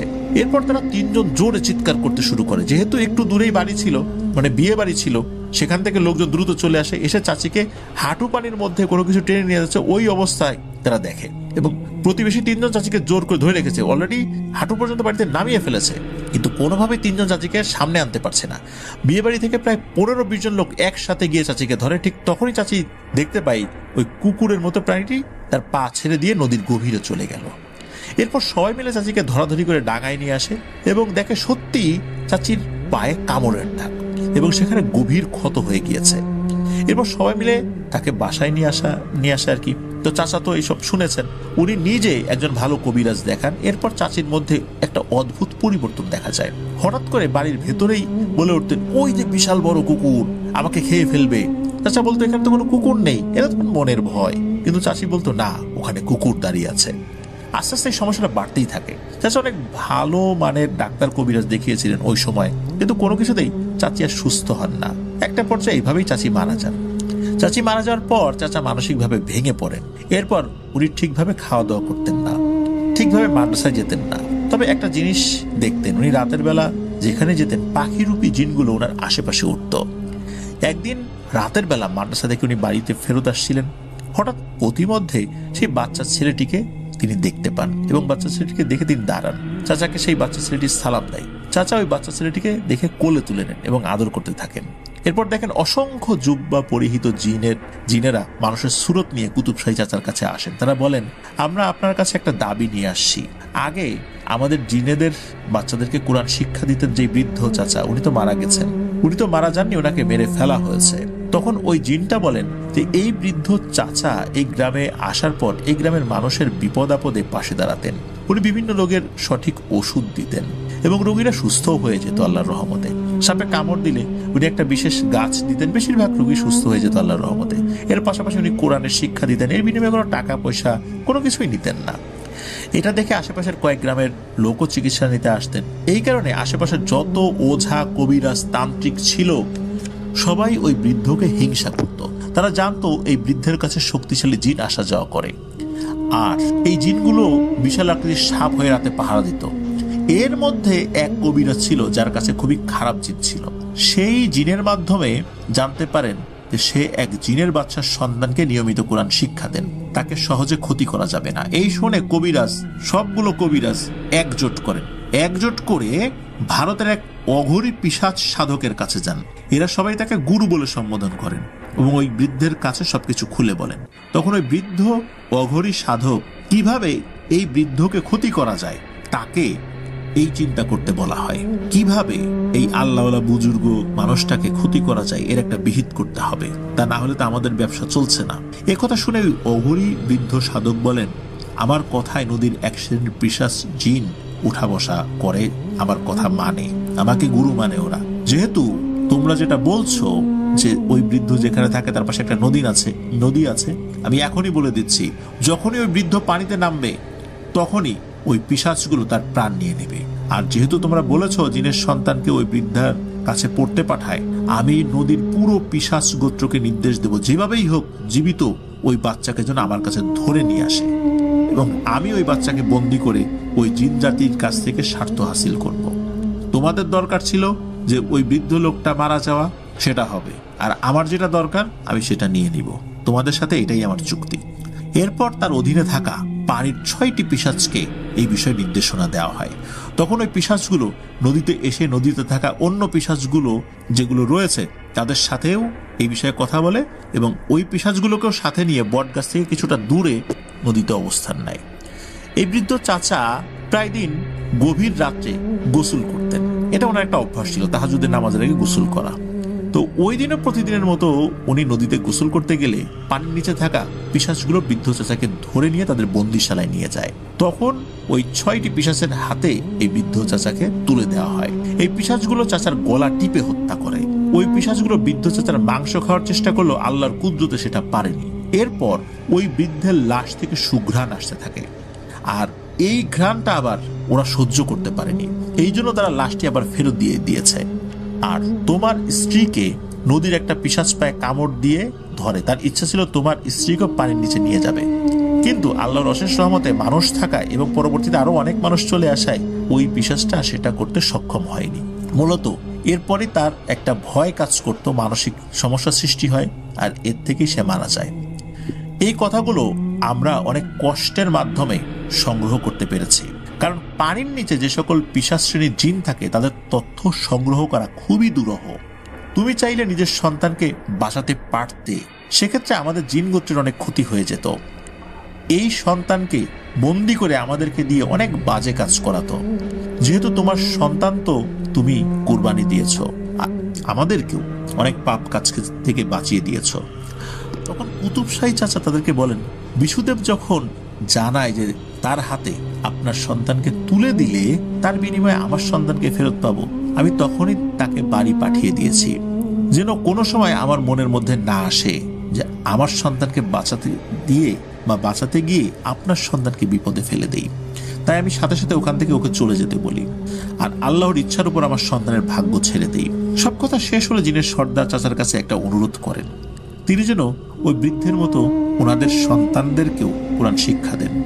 এরপর চাচা জিন সর্দারকে বলেন, আমি ভেবে চিনতে জানাবো। এরপর চাচা বাড়িতে চলে আসেন। চাচা খেয়াল করতেন যে বেশ কয়েকটি জিন তার আশেপাশে থাকতো। এরা কুতুব শাহী চাচার সুরক্ষা দেওয়ার জন্য থাকতো। একসময় চাচা জিনের সর্দারের সাথে কথা বলেন এবং সে জিনের বাচ্চাদের পড়াতে রাজিও হন। কিন্তু চাচা বলেন, আমি এখানে থাকবো না, আমাকে এমন জায়গায় নিয়ে যান যেখানে কোনো মানুষ থাকবে না, আমার মতো একটা পরিবেশ সৃষ্টি করে দিবেন। আমি আপনাদের বাচ্চাকেই শুধু শিক্ষা দিব এবং বছর নির্দিষ্ট সময় আমি আমার স্ত্রী এবং সন্তানের কবর জিয়ারত করতে এখানে আসব, আমাকে এই সুযোগটা করে দিবেন। জিন সর্দার তার সব কথায় রাজি হয়ে যান। এরপর তিনি মূলত সেই জায়গায় চলে যান। আর এরপর সেই ইমাম সাহেবের আব্বাকে সব বিষয় খুলে বলেছিলেন। আর মাদ্রাসার সব দায়িত্ব ইমাম সাহেবের আব্বার হাতে দিয়ে এই কুতুব শাহী চাচা জিনদের সাথে চলে যান। মাঝে মাঝে তিনি আসতেন দেখা করার জন্য, তবে কখনোই ইমাম সাহেবের আব্বাকে ওই চাচার ওখানে নিয়ে যাননি। তো চাচা চাইতেন না যে জিনদের বিষয়ে মানুষ খুব বেশি বেশি জানুক, আর বেশি বেশি জানলে জিনেরাও সমস্যায় পড়ে। এরপর কুতুব শাহী চাচার বয়স বাড়তে থাকে। উনি জিনদের সর্দারকে বলেন, আমি মারা গেলে একজন কোরআনে হাফেজকে দিয়ে, মানুষকে দিয়ে তার জন্য সবকিছু করা হয়। যেহেতু এখানে উনি তো এক জিনের জগতে রয়েছেন, এখানে উনি মারা গেলে একজন মানুষকে নিয়ে আসতে হবে যিনি এসব কাজগুলো করবেন। এটাই ওনার ওসিয়ত ছিল। মূলত এই কারণেই এই কাজটি করা হয়েছে। এই কারণেই এই নাসির নানাকে সেখানে নিয়ে যাওয়া হয়েছিল, যেটা কুতুব শাহী চাচার ওসিয়ত অনুযায়ী। আর এই যে বাচ্চাটা, এটা সেই বাচ্চা যেই বাচ্চাটাকে এই কুতুব শাহী চাচা বা কুতুব শাহী হুজুর বাঁচিয়েছিলেন। এই কারণে এই বাচ্চাটা খুব কান্নাকাটি করছিল। আর যদি কখনো ইউসুফ হুজুরের সাথে, মানে এই যে যেই হুজুর যিনি অসুস্থ অবস্থায় ডাকতে এসেছেন, যদি দেখা হয় তার কাছ থেকে বিস্তারিত জেনে নিবেন। আর এটাই ছিল মূল ঘটনা। তো নাসির নানা এই ব্যাপারটা বিস্তারিতভাবে জানেন। এরপর নাসির নানা ওই জিনকে ফলের ঝুড়িটা দেন এবং ওই জিনটা বলেন যে এই যে জিনিসগুলো আপনাকে দেয়া হলো, এগুলো আপনি নিজে কাজ করবেন, কেউ কিন্তু কাউকে ধার হিসাবে দেবেন না। কেউ যদি দা চায়, শাবল চায়, এগুলো কাউকে দেবেন না। আপনার ইন্তেকালের পর আমরা এগুলো আবার নিয়ে চলে যাব। এই বলে জিনটি চলে যায়। আর এই যে নাসির নানা, ওনার মৃত্যুর পর ওই তিনটা জিনিস আর দেখা যায়নি। আর এই ইউসুফ হুজুরের সাথেও নাকি নাসির নানার আর কখনোই দেখা হয়নি। উনি জানতেও পারেন নাই অনেক বিষয়, ঠিক যতটুকু জানা গিয়েছিল এইটাই। আর এই যে নাসির নানা যখন জানলেন যে ওই যে ইউসুফ হুজুর যিনি ডাকতে এসেছেন উনি তো অসুস্থ, আসলে ওনার অসুস্থতার কারণ কি ছিল, এটা এক রহস্যই রয়ে গেছে। এই বিষয়ে ওই জিনেরাও কিছুই কখনোই বলে, যেহেতু ওটা বলা পুরোপুরি নিষেধ ছিল। তো এটি ছিল ঘটনা। প্রিয় লিসেনার্স, আসলে আমানতদারি এটা খুব কঠিন একটি ব্যাপার। নিজের সন্তানের জীবনকে বিপন্ন করেছিলেন, নিজের সন্তানকে কুরবানি দিয়েছিলেন, তবুও আমানতের খেয়ানত করেন নাই। সত্যি এক অসাধারণ ঘটনা। প্রিয় লিসেনার্স, আজকের এপিসোড কেমন লাগলো জানাতে কিন্তু ভুলবেন না।